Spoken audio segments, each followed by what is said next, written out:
ya no estaban sujetas a revisión por parte de ningún otro órgano.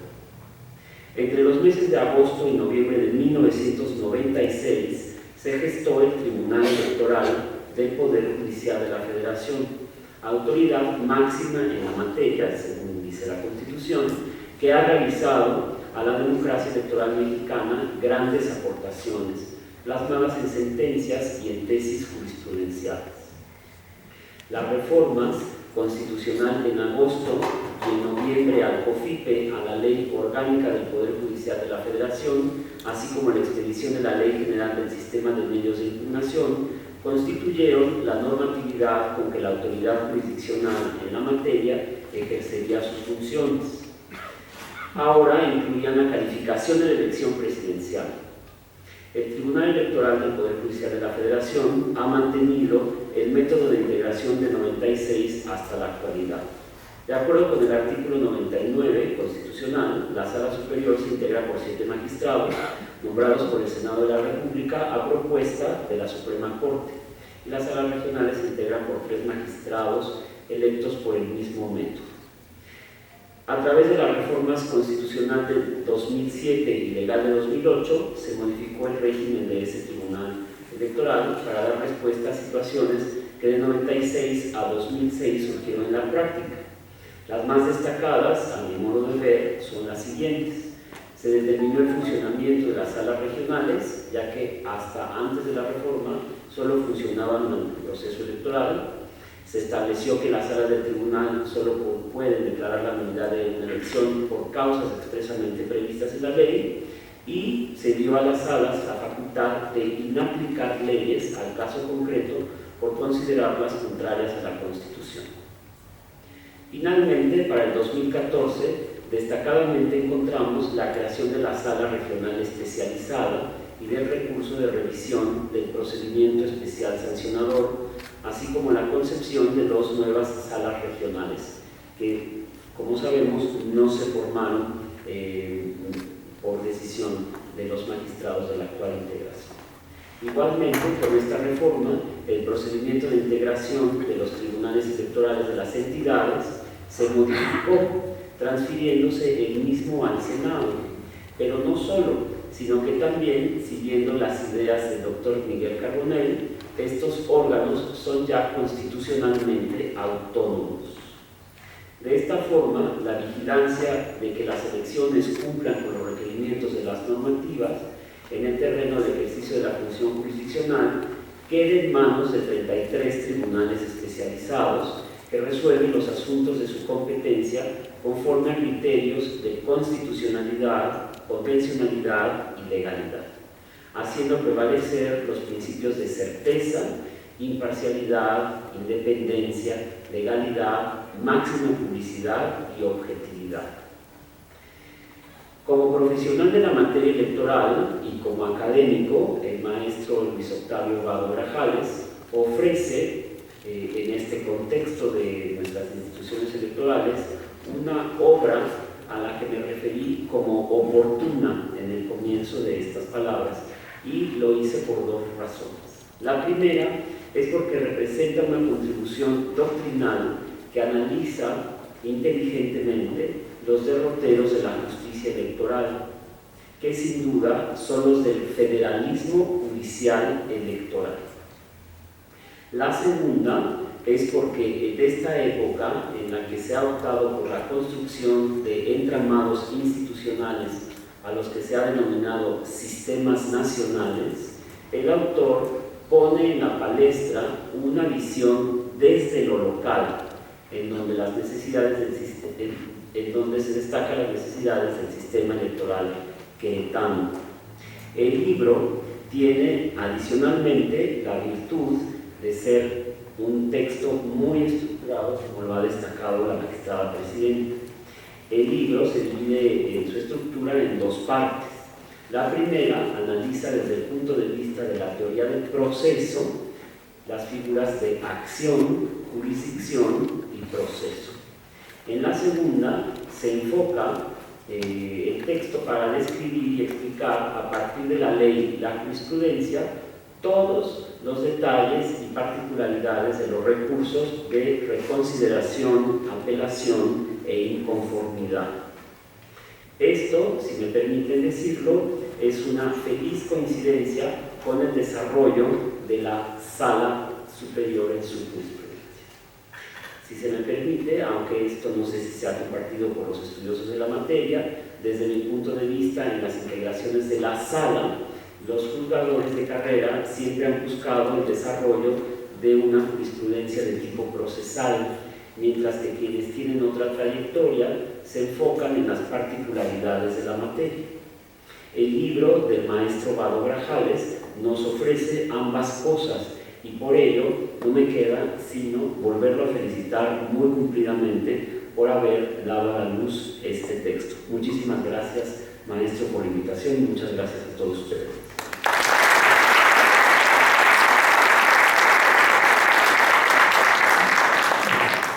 Agradecemos las palabras del doctor Carlos Soriano Cienfuegos y a continuación voy a dar lectura a una síntesis sobre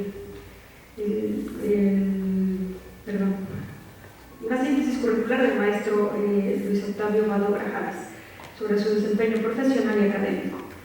El maestro es maestro en Derecho, Constitucional y Amparo, candidato a doctor en Derecho, expresidente de la Academia de Derecho Constitucional de la Facultad de Derecho de la UAC, de la que es docente de tiempo libre a nivel licenciatura y posgrado, profesor del Instituto de Especialización Judicial del Tribunal Superior de Justicia de Querétaro en especialidad y maestría, conferencista invitado en instituciones como las Casas de la Cultura Jurídica de la Suprema Corte de Justicia de la Nación, la Universidad Autónoma de San Luis Potosí, la Academia Nacional de Seguridad Pública y el Supremo Tribunal de Justicia de Guanajuato. Es coautor de los libros Libertad de Expresión, Partidos Políticos y Democracia, las Constituciones Mexicanas de 1857 y 1917, Aspectos Político-Electorales, publicados por el Tribunal Electoral del Poder Judicial de la Federación, que también ha publicado los libros La delimitación del derecho al voto pasivo y Elecciones internas de dirigencia partidista. Es coautor también de Constitucionalismo local, editado por Porrúa, casa editorial en la que también apareció el libro Estado Constitucional y Derechos Fundamentales, en que participa con un ensayo, así como con en el texto Estudios en homenaje a Marcia Muñoz de Alba, publicado por el Instituto de Investigaciones Jurídicas de la UNAM. Ha publicado artículos en revistas como Cuestiones Constitucionales, editada por el Instituto de Investigaciones Jurídicas de la UNAM y reconocida en el Padrón de Revistas Científicas de CONACYT. Justicia Electoral, editada por el Tribunal Electoral del Poder Judicial de la Federación en sus números 6 y 8. Lex, Difusión y Análisis, entre otras. Sus últimas 3 publicaciones son Conceptos de la Interpretación del Derecho y la Labor Judicial, en Reflexiones sobre Democracia, Constitución y Elecciones, editada por el Instituto Electoral del Estado de Querétaro en septiembre de 2014. Nueva Constitución, otro capítulo de un debate permanente. En el libro La Constitución de 1917 y Querétaro como capital de la República, homenaje al Congreso Constituyente de 1916-1917, editada por el Instituto de Estudios Constitucionales del Estado de Querétaro en diciembre de 2013. Así como La argumentación judicial electoral en México, el caso Yudecuaro, publicado en Justicia Electoral, revista del Tribunal Electoral del Poder Judicial de la Federación, número 8, en diciembre de 2011. En materia electoral ha sido consejero distrital del entonces Instituto Federal Electoral, coordinador de asesores de los consejeros del Consejo General en el Instituto Electoral del Estado de Querétaro y director ejecutivo de Educación Cívica y Capacitación Electoral, tanto en el Instituto en cita como en su sucesor, el Instituto Electoral del Estado de Querétaro.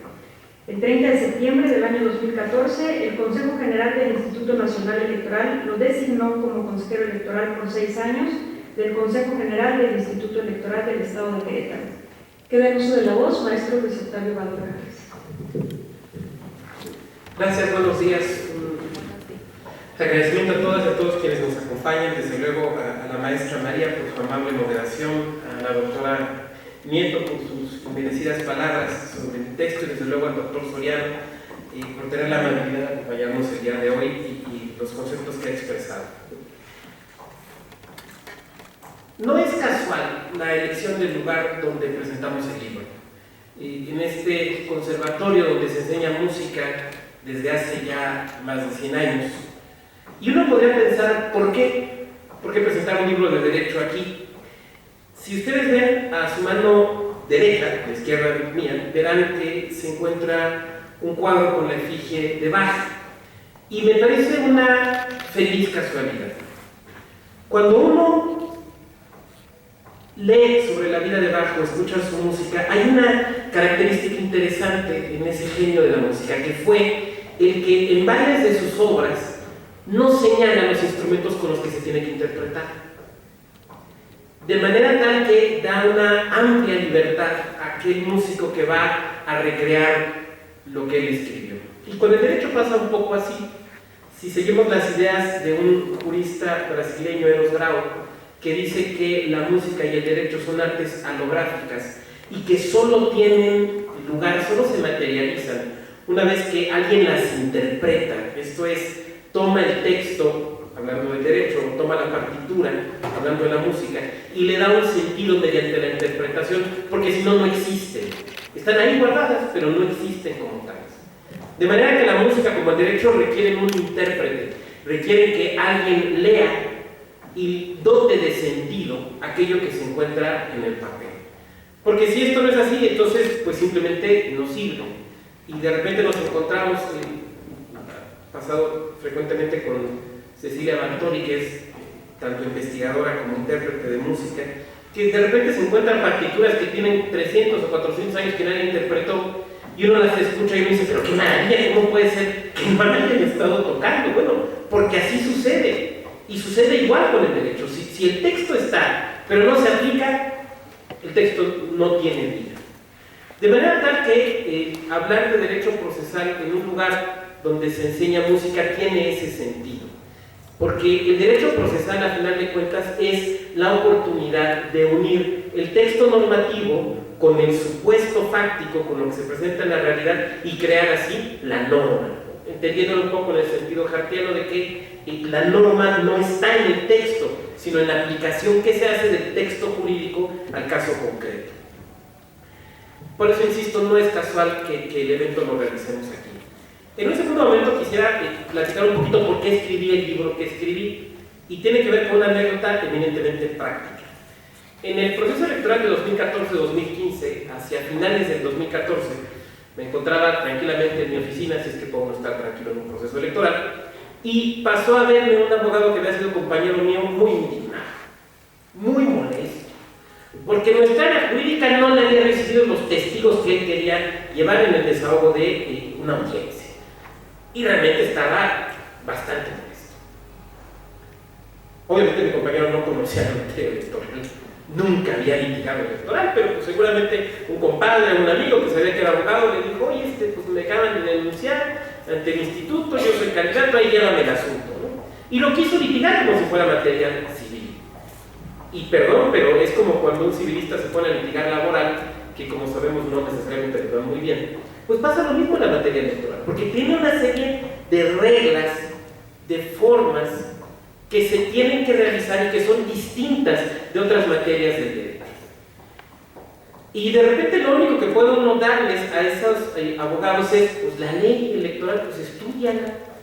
Pero me quedé pensando que a lo mejor no era suficiente. Entonces, en pleno proceso electoral me puse a escribir este libro. Y uno de los primeros temas fue justamente el que abordaba el doctor Soriano, que es la cuestión de la estructura. En lo personal no puedo escribir si no tengo primero la estructura de lo que voy a escribir. Y una característica que tienen los libros de derecho procesal electoral en México es que son muy prolijos. Hay textos que son canónicos en la materia de derecho procesal electoral, pero que son muy prolijos y que no digo yo que les falte estructura, sino que la estructura es una copia en buena medida de lo que dice la ley, sin que esto los convierta en mera glosa de la ley, pero se sigue esa estructura. Y en el derecho procesal tenemos ya una estructura muy definida, al menos desde 1906, en aquella famosa pie de página de Clovenda, cuando dice: los temas de la teoría general del proceso son acción, jurisdicción y proceso. Eso se fijó en 1906, hace 111 años, y sigue siendo válido. Eli me perdonará la referencia a autores tan antiguos, pero Eduardo J. Couture, que es, me parece, un autor de derecho procesal todavía no superado. Hablando de la etapa del procesalismo científico, le da esa estructura a su libro clásico de Fundamentos del Derecho Procesal Civil: Acción, Jurisdicción y Proceso. Al menos en una de las ediciones, porque sabemos que Couture cambiaba de repente sus estructuras atendiendo a las distintas ediciones.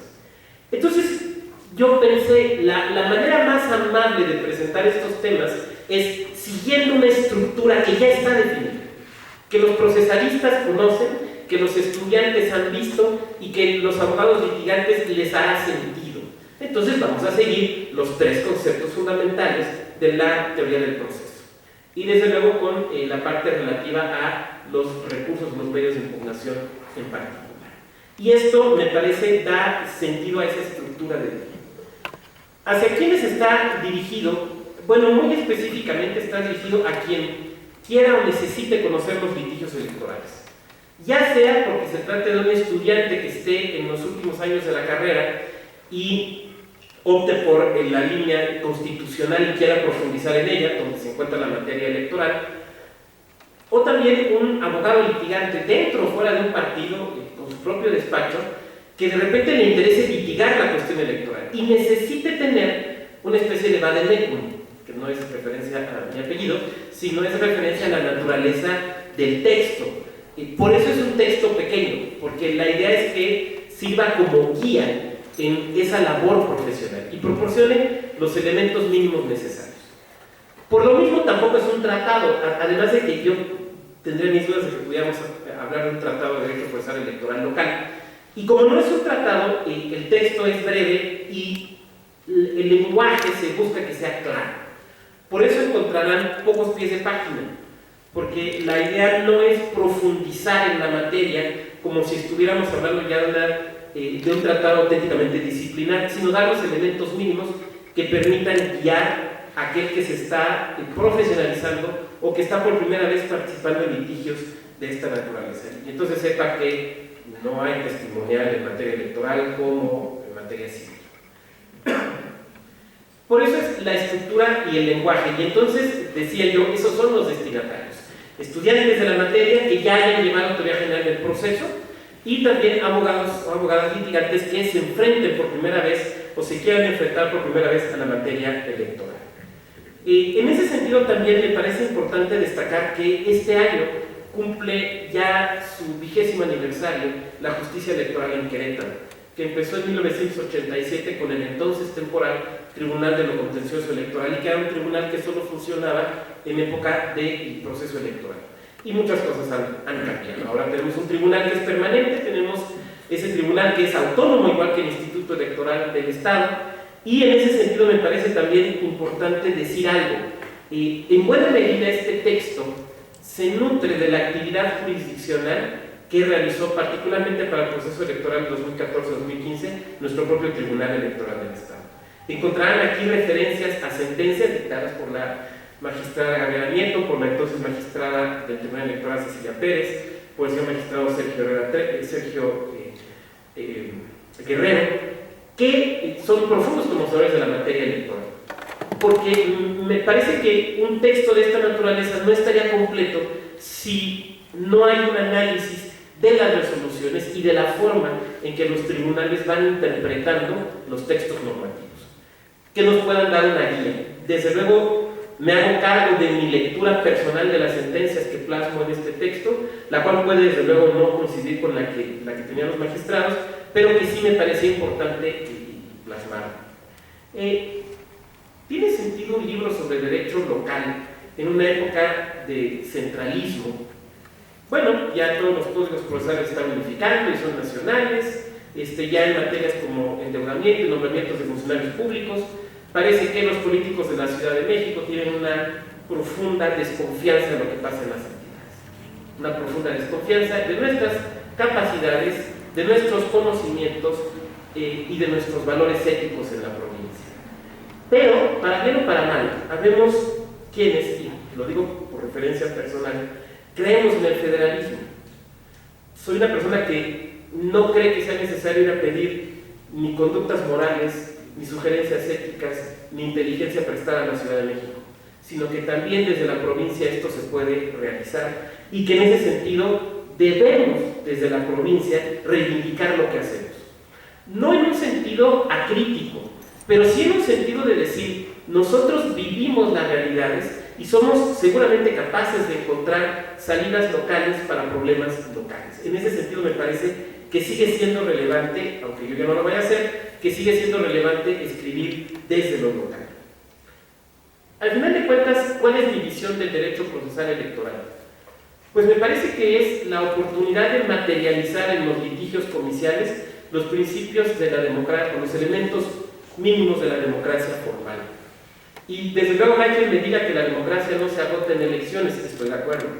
Que la democracia no se agota en campañas, desde luego. Pero no es posible una democracia material si no hay democracia formal. Y no lo digo yo, lo dice Dieter Noller, no se peleen conmigo, peleense con Dieter Noller. Y en la medida en la que tengamos autoridades que son capaces de conducir adecuadamente los procesos electorales, que son capaces de resistir las presiones legítimas o ilegítimas de los distintos actores que participan en un proceso político, y tener tribunales locales fuertes, que son capaces de hacer valer el derecho en los casos concretos con una visión democrática, porque, perdón, pero siguiendo a nuestro Pedro Sagüez, los jueces no pueden ser imparciales frente a los valores de la Constitución, tienen que ser parciales hacia los valores de la Constitución. Entonces, autoridades y jueces que se crean realmente esto de la certeza, la legalidad, la independencia, la objetividad y la máxima publicidad, podremos ir profundizando en nuestra democracia procedimental, que necesariamente es un elemento indispensable de la democracia material. Con esto quisiera terminar, no sin agradecer también desde luego a la editorial Tirán, que confió en la posibilidad de editar un libro sobre un tema local, cuando otras editoriales no lo veían de esta manera, y agradecer desde luego a todos su asistencia.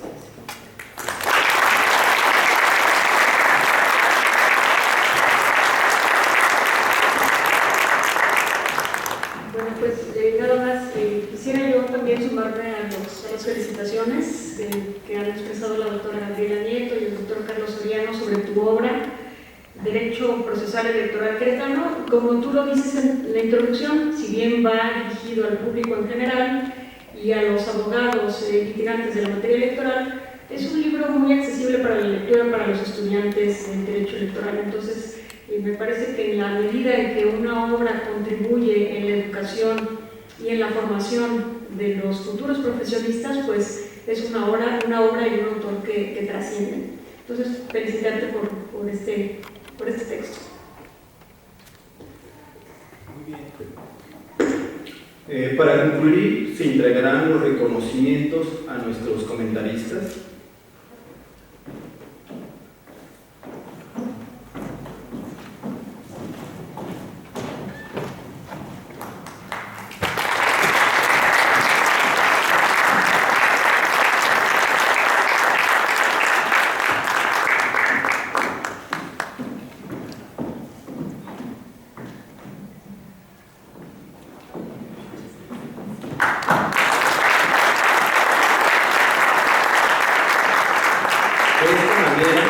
Concluimos esta presentación.